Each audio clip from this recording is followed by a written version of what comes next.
I'm Judy Waters, an adult reference librarian at the Pearl River Public Library. Today I wanted to talk to you about a couple of things that are somewhat connected. One is Ukrainian Easter eggs, or pasanki. The other is about a local Rockland County artist, Yaroslava Mills. Spring is here, and one of the special times in spring is Easter. Some things that mark Easter are Easter eggs. We color them, we hide them for our children and they hunt for them, we decorate our homes with them, and some of our candy is egg-shaped. Eggs symbolize the circle of life, fertility, rebirth, and spring, and are important to many cultures. Here are some regularly colored eggs using the PAS coloring kit found in most stores this time of year. Here are some plastic eggs that can be hidden around the yard, and then children can find them on an Easter egg hunt. Sometimes they are filled with candy or a small toy. But here are my favorite, pasanki, Ukrainian Easter eggs. I am part Ukrainian and was fascinated with this way of decorating eggs for Easter. I didn't realize the history, traditions, and lore about these beautifully decorated eggs until I took a calligraphy class at the Pearl River Public Library, and it was taught by Yaroslava Mills. I found out about her Ukrainian background and that she was going to offer a class in the art of pasanki. I took that class and I created this egg. It is over 20 years old. It certainly isn't as beautiful and as detailed as these eggs that I've acquired over the years.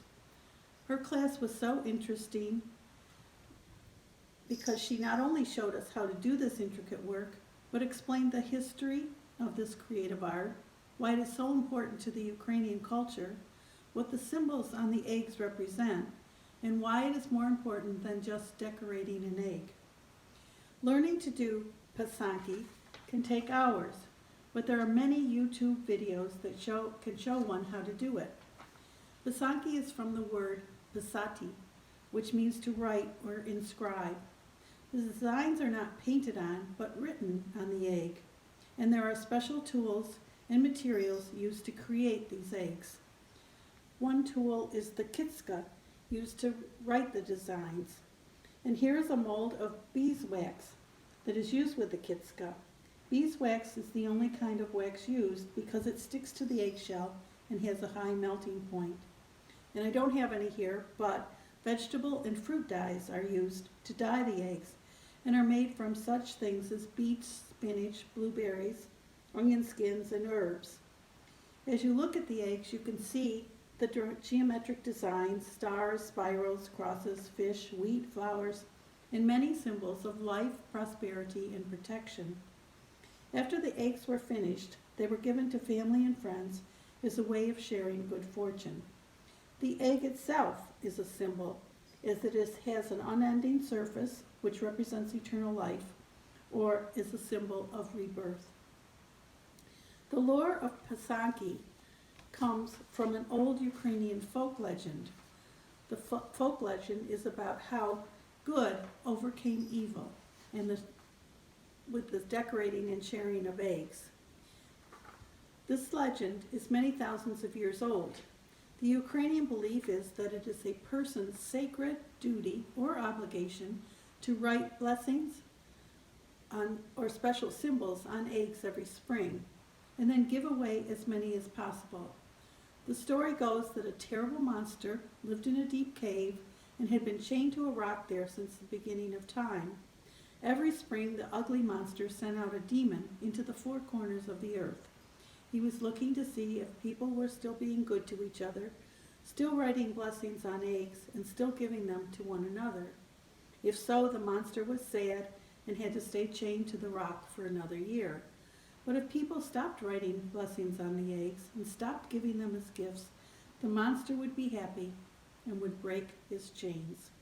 Then he would fly loose with the demon and destroy the world.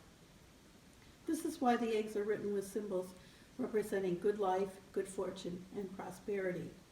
Decorating the eggs, or pasanki, tells the people that life will continue as always and the monster will not win. After I had my class with Yaroslava, I found out she was having an art show at the Hopper House in Nyack. Her exhibit was another art form, reverse glass painting, a technique of painting on the back of a glass panel in which the details are done first so that the finished work can be seen correctly. Here is the painting I bought from that show. As you can see, this painting reflects Ukrainian folk village life.